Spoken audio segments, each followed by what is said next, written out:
Alright, from when we last left off, we were continuing with the Cataclysm's Quickening quest line for our conquests. And apparently, this is a domain, so I couldn't pause it. So let's get going. Huh. So there's a switch on the side. Stand back.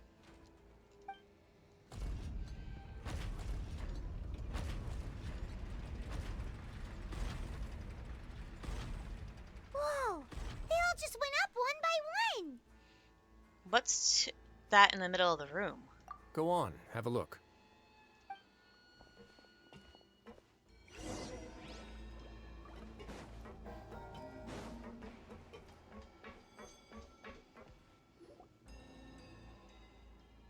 This room is really empty with nothing in here, which is quite strange on its own. There's also a device smack dab in the middle of the room, which looks like some kind of massive slush gate.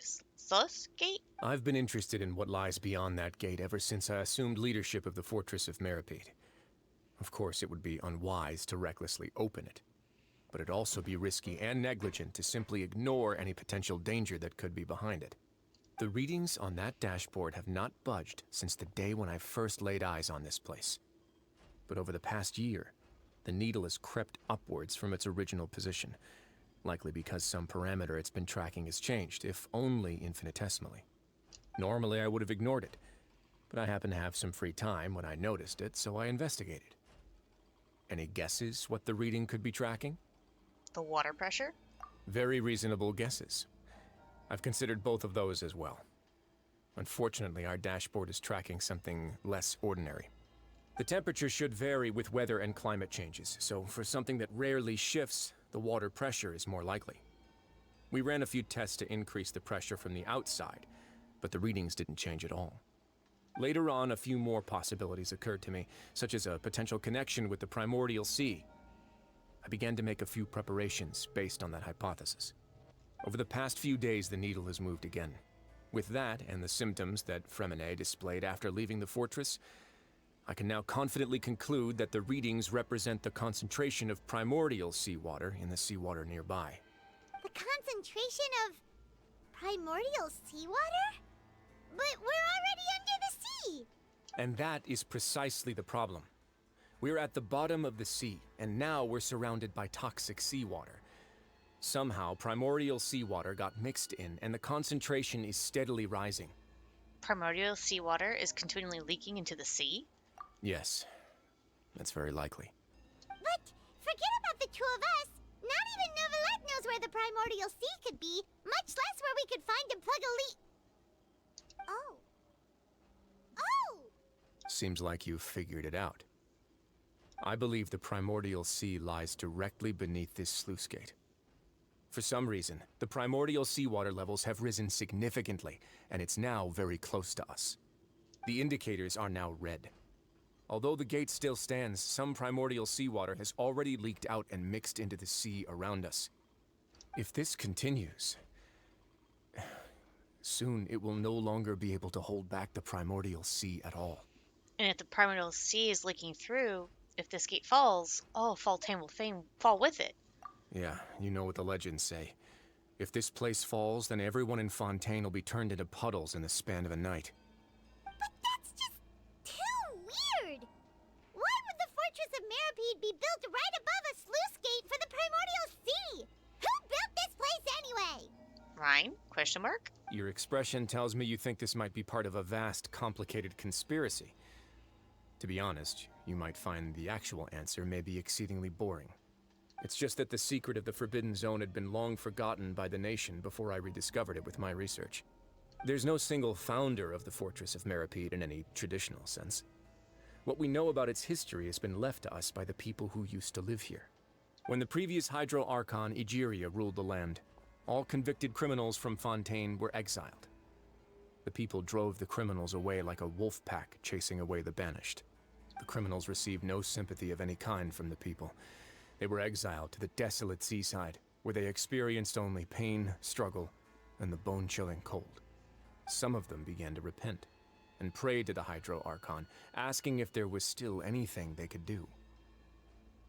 The Hydro Archon took pity on them, and said, "You may go guard my secret, deep underneath the waves." And so, leaning on the power of the Hydro Archon, they gathered underneath the sea and began to build a fortress. They became a community down there in the deeps, and over the years helped it to grow. As the number of exiles increased, more and more people joined the community. When the first group of exiles died, they left the yet unfinished fortress to their successors. The Hydro Archon continued to lend her support, allowing the fortress and what it stood for to continue growing ever larger. Before long, this dark underwater fortress became the sinner's only home. And with that, the people here stopped referring to the fortress as a prison. They saw themselves as repenting sinners who would regain their freedom once they had sufficiently redeemed themselves. But as time went on, people also realized that the fortress was a lonely place. Once they had gotten used to life here, they could no longer feel comfortable living in the overworld. Once they had finished serving their sentences, some people left and some others chose to stay. They'd find some idle position and let their withered souls fade away with the ancient secrets of the past. After many, many centuries, few people still remember the reason for the fortress's founding. Now they just see it as an integral pillar of Fontainian society, as the place where criminals deserve to be sent.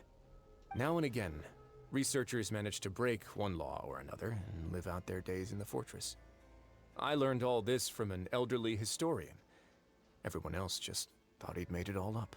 But now you know every part of that history is true. Indeed. It's just as the prophecy says. If this gate fails, then everyone will be dissolved into the sea. Do you believe in prophecies? To be frank, not really. But sadly, that hasn't stopped this prophecy from proving all too accurate. Prophecies are troublesome things. Just hearing one will create the first wave of panic. Seeing signs of it will bring about the second, and actually witnessing it in real time, the third. So, as a Duke of Meropide, just what do you plan to do about it? Let's go somewhere else. I want to show you something.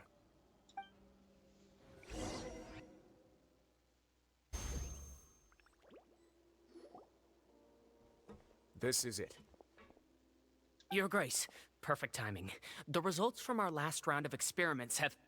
Wait, Jurier, he's not alone. Huh? Lorvine and Jurier? No need to panic, you two. I've already told them about our plan. What? After you warned us not to tell a single soul about any of this? I'm skeptical as well. Are you sure they are trustworthy? The results speak for themselves, don't they? These two may already know more than you could ever imagine. All right then, if Your Grace insists. They seem harmless enough, so I'll trust them for now. Well, how about some reintroductions? This is Jurier, one of the highest-ranked researchers from the Fontaine Research Institute. He used to work under Edwin. I trust that you've heard of Edwin? Yeah, we have. Good. Saves me a bit of time explaining. Edwin's main areas of research were archaeum and gravimeters. As his assistant, Jurier is quite familiar with them as well. I hired him to be my technical consultant. You want to blow up the Fortress of Meropide? Ah, what a lovely idea. I'm already imagining it in my head. Gotta admit, I'm tempted as well. Guys, focus! Focus! That taskmaster over there is Miss Lorvine, and is also one of my technical consultants.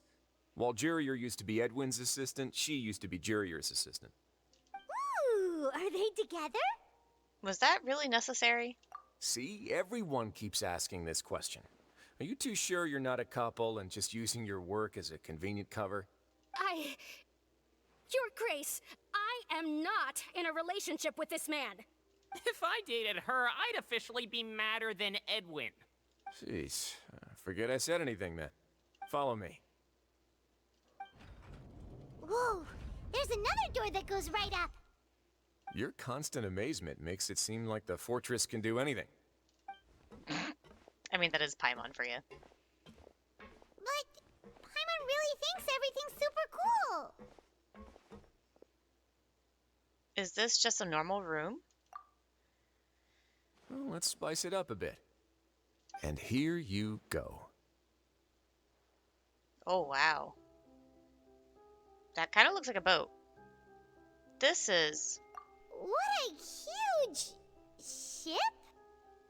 This is also a production zone that Paimon's never seen before. What's going on? How much do you know about Fontanian history? Not much at all. Well, then maybe you haven't heard the story of ancient Lemuria. To give you a quick rundown, Fontaine used to be ruled by the Lemurian dynasty. According to legend, the Lemurian king Remus came to this land after being inspired by divine revelation and found the seer Sibila, who had taken on the form of a golden bee. Taking the golden bee with him and riding on a huge ship, the Fortuna, he created his nation above the surging waves. He called his nation Lemuria and used the Fortuna to incessantly search for new tribes and islands, calling on them to join his empire. There's a ship in this story too? Where there's water, there'll be ships. People believe that hope can always be found at the end of a voyage. Do you believe that too? To a point, I think. As you've already seen, I have a whole factory's worth of labor, materials, and technology at my disposal. Certainly can't hurt to give it a try. So the moment I began to speculate that the primordial sea might lie underneath the gate, I also began this project. Were you inspired by the legendary Fortuna? Maybe. Fontanians need something to hold on to cope with the impending disaster. This is a plan for the ages. Can't you share your plan with everyone? Were the workers to find out the truth behind this ship, riots would destroy the fortress faster than any catastrophe. As the fortress's administrator, I'd never make such a reckless call. All right, that's enough talking for now. I'll need another 3 cups of tea to soothe my throat. Do you have any other questions? Seems like you're good. Come on, I'll take you back.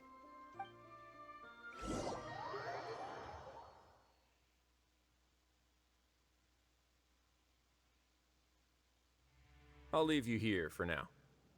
Oh, thank you so much. No worries. But don't forget, it's up to you whether or not you want to share what you just saw. What you do from here on out will likely affect those 3 as well.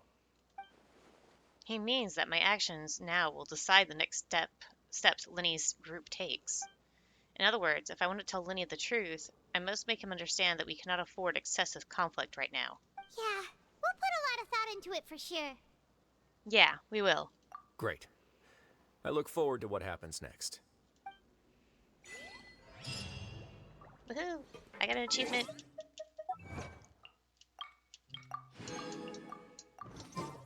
Okay. Turn to the infirmary.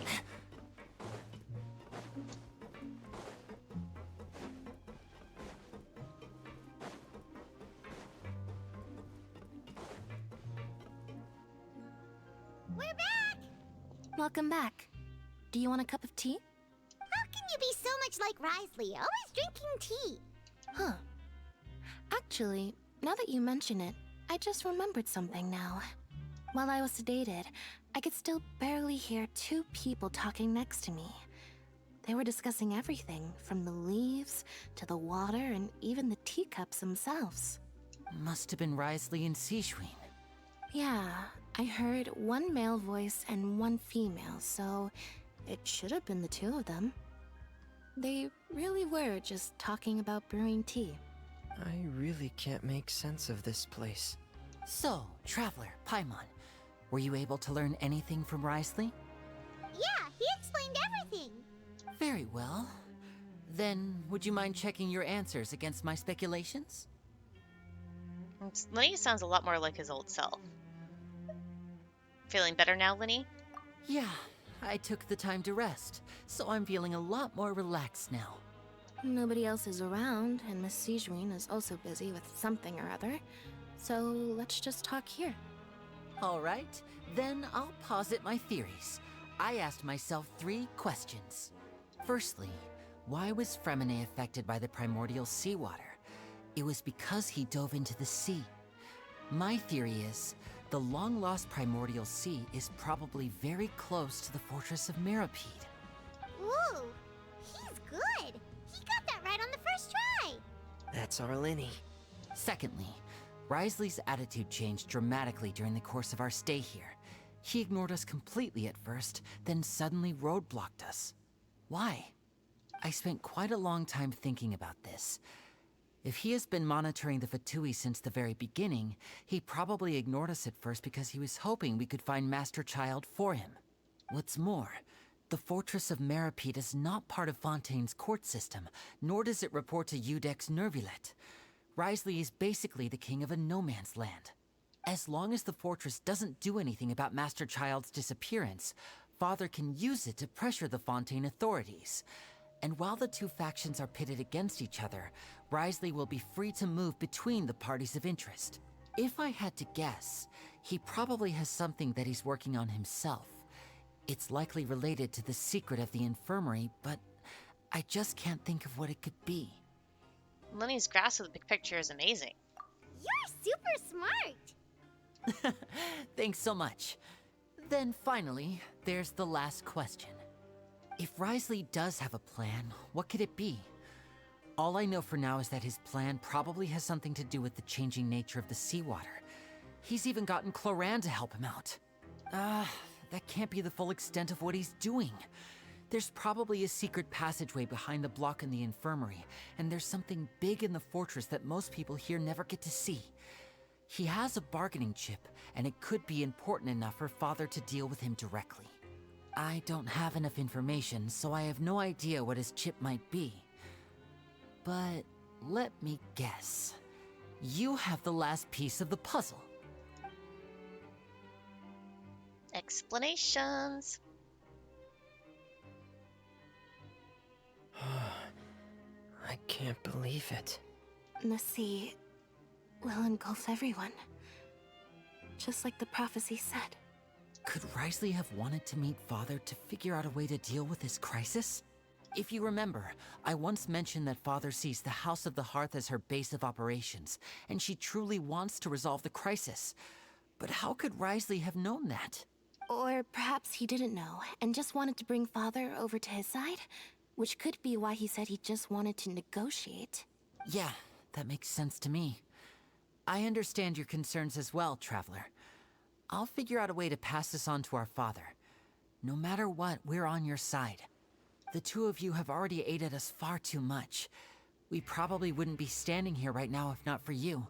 If you ever need anything else going forward, please come to the House of the Hearth at any time. Though you may not share the sentiment, after all that we've gone through together, the three of us basically see you as family now. You have my gratitude. Thank you for protecting Lenny when it really mattered. And thank you for sharing the secrets of the fortress with us. We didn't think you were going to do it. Why are you being so formal all of a sudden? Don't mention it. We can work together again if necessary. Given your strength, you might not need our help at all. But if you are ever in danger, we will try our best to protect you. Aww, the sound of that makes Paimon feel all warm and safe inside. What was that? Paimon's hungry. Oh, you've done so much already. Go get some food. Alright, then we'll catch you guys another time. Alright. Go get some grub.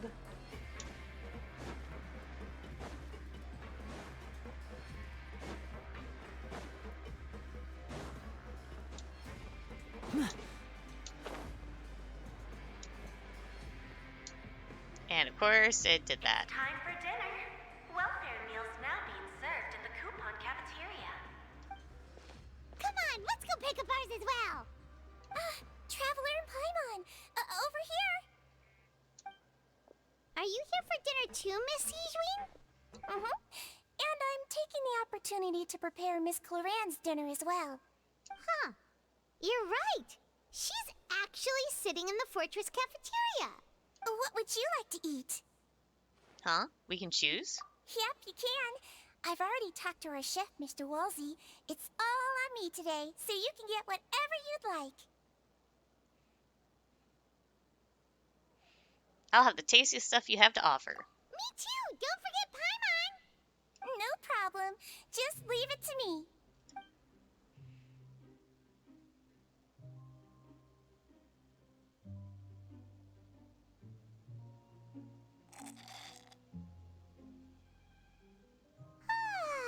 So delicious. Amazing. Freeloaders are the absolute best. Is this how it feels to be freeloaders? Wait a second, we did do plenty of work after all. Feeling full yet? How's the food? Delicious. Exquisite, thank you. Besides the milk, everything was super delicious.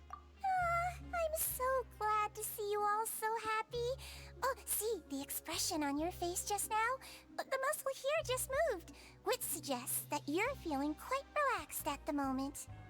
Sigewine, do you do this to help your patients or to better understand human beings? A bit of both, I suppose. I'm a Melusine, which means I'm very different from human beings. I must know what you're thinking if I want to take good care of you. You're really good at taking care of people. Even though you're so short, you still talk and act like an older sister. Really? You're reminded of an older sister? That's great to hear. Oh, and what did you mean back in Wriothesley's office? When you said that you were protecting Linny and his siblings as well? Oh, that. I just asked His Grace to look out for those children, especially that diver boy. I was getting a bit worried after hearing that something was wrong with the water. Thankfully, Glorand is very strong and managed to save him in the nick of time. His Grace also sealed the pipes after Glorand left, to make sure that Linny wouldn't impulsively chase after his brother. Although the path was blocked, we still stationed some guards there to stop anyone from approaching. They were instructed to only open the door once Miss Glorand had returned. Oh, and I was keeping an eye on Mr. Linny as well. We had to press him, but we couldn't allow him to be in any real danger. You were all super considerate and really thought everything through. It's just what we do down here at the fortress. At least this has been His Grace's style for as long as he's been the leader. Oh, I really wish Monsieur Nervulette would come down here more often too. I feel like he'd like it here, with all the darkness and chaos. But that doesn't make sense at all. It's hard to imagine Neuvillette outside of his office. Get a good night's rest, you two. You both worked very hard.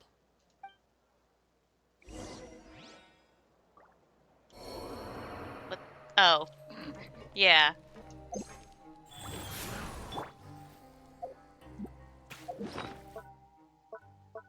I figured he would die.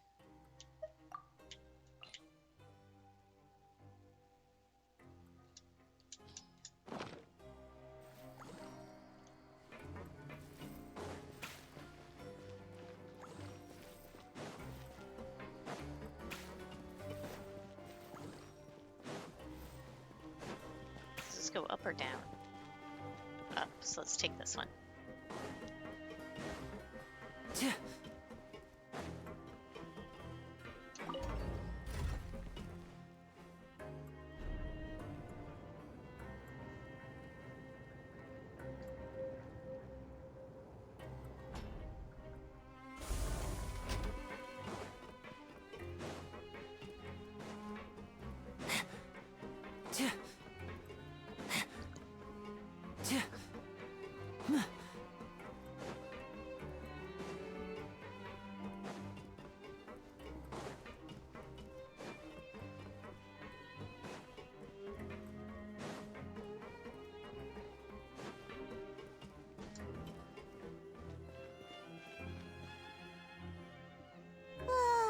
So much has happened.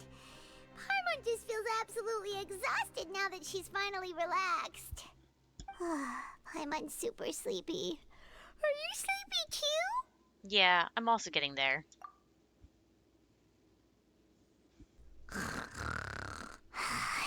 Shit.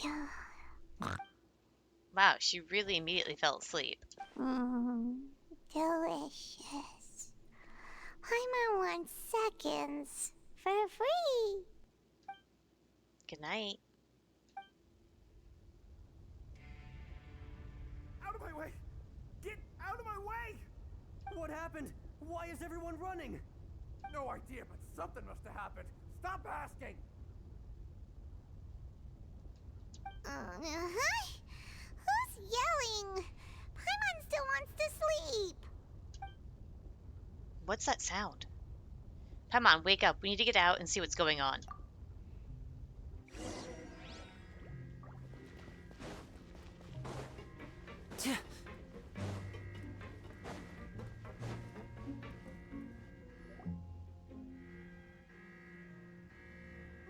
happened? Why is everyone running around? Hey, what are you doing? No time to explain, mate. Goodbye. Hey, wait! What's wrong with these people? They won't even talk to us. They're here! Yeah, there you are! Oh, thank goodness! Quisto and Laveroon, do you know what happened here? We came here especially to inform you. Something seems to have gone terribly wrong just now. His Grace is telling everyone to evacuate and get out of here. Laveroon was saying you two are new here and you don't have many friends, so you might slip through the cracks. Haven't you heard all the stories like that? An evacuation is successfully completed, yet you only find out once you do a head count that 1 or 2 people are missing. Wait, weren't you the one who brought that up? Why is it suddenly my idea? Hey, shut up! Okay, whatever. The point is, you should come with us. You said His Grace said to evacuate outwards? Yeah, he said to get as far away as possible, upwards and outwards. Then that means whatever happened must have happened down below. Oh no, isn't that the gate at the very bottom? Oh no, it can't be that thing! Whoa, wait, what? What? Hey, where are you going? We have to go find the Duke! You two just go and get out! Go on without us! Hey, hey! Be careful! Attention, please evacuate upwards and outwards, upwards and outwards. If you're already at the topmost layer, then try to move as far outwards as possible. Okay, I'm actually going to end it here because it's about 30-minute mark. So I'm going to have to pick this up in a moment. So I'll see you guys later.